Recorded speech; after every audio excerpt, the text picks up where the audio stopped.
Hi, and welcome to take 2 of E4 Power. If you're watching the other video, apparently it didn't have sound. I sure hope this one does. So let's get started. We talk about power. Power is the rate at which energy gets used. Power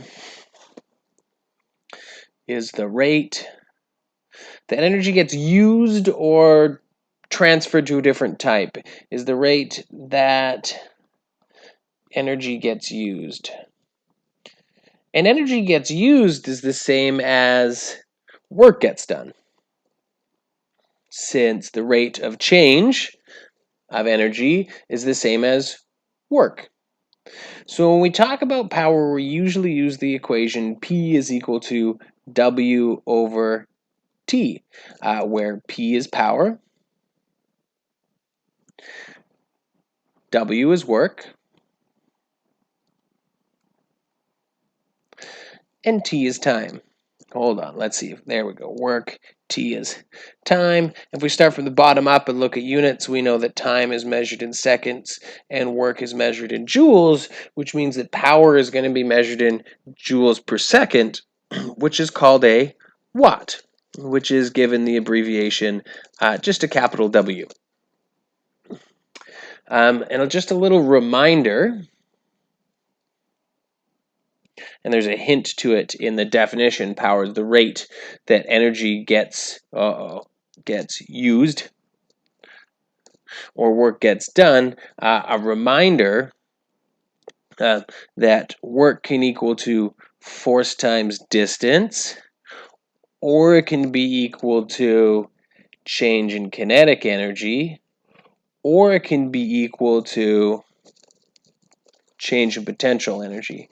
And depending on what the question gives, we're going to choose one of those equations to apply. So if we're asked about power and we're given a force and a displacement, we're obviously going to use equation 1 there.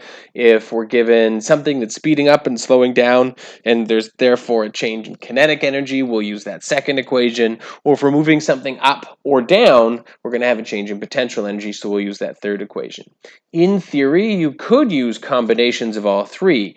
You could have something that changes in kinetic energy and goes up, and you could do that as well, or you could have a force times a distance in one direction and have it speed up in another direction. So there's a bunch of different things that could be done. In Physics 11, we won't do that. It'll be one of those three. It won't be a combination of any of them. So it'll just be one of them. If it changes height, change in potential energy. If it changes speed, change in kinetic energy. Or if it gives you a force or a distance or talks about forces and distance, we're going to use equation 1. So let's look at a couple of examples. Example 1, a 3,000 Newton force is applied to a truck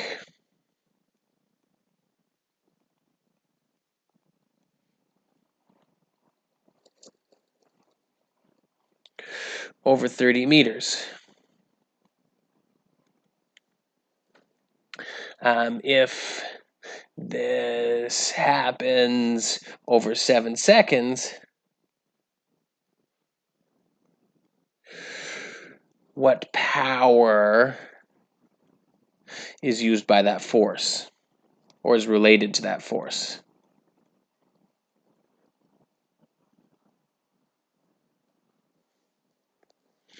So we're talking about forces. We're given a force and we're given a displacement. So when we want to calculate the power is equal to work over time, we're going to use that force times displacement one to calculate the power.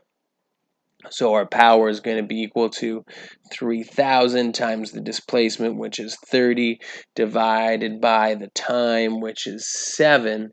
And I believe we'll get about 12,857 watts, or to 3 sig figs, 12,900 watts. Let's go to the next page for example 2. A 1,000 kilogram car is accelerated from 3 meters per second to 7 meters per second in 20 seconds. What power is used by the car?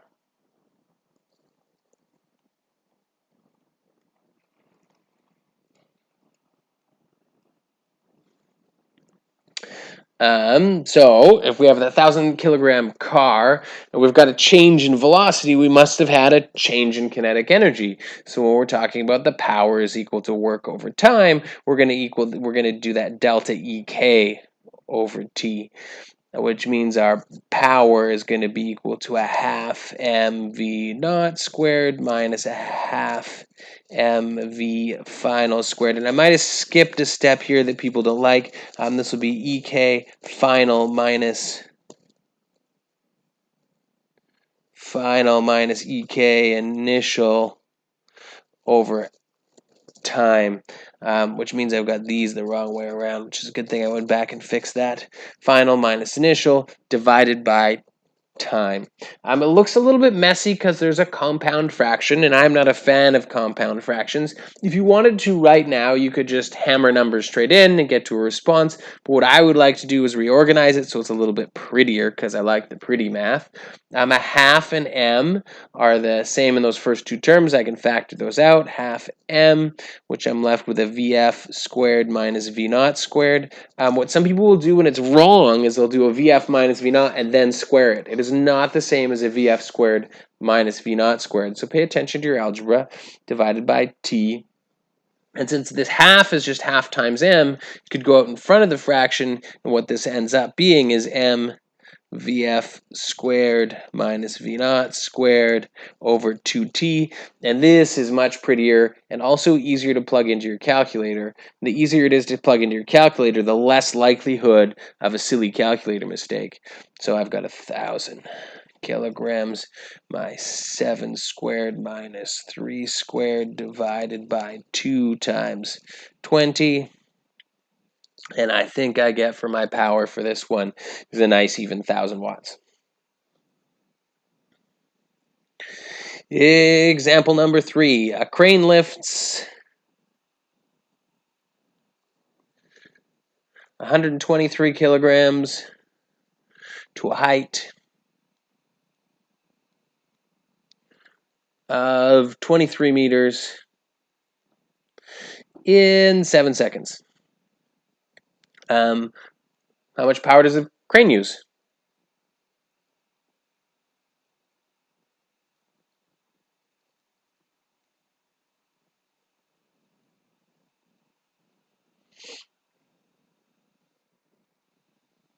Crane lifts 123 kilograms to a height of 23 meters in 7 seconds. How much power does the crane use? So if we're changing the height of something, we're changing its potential energy.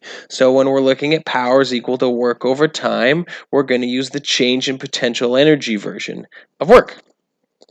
So my power is going to be equal to an mgh final minus mgh initial divided by time. And again, if you didn't like that step, that's just a extending of EP final minus EP initial divided by time. I've just expanded that out.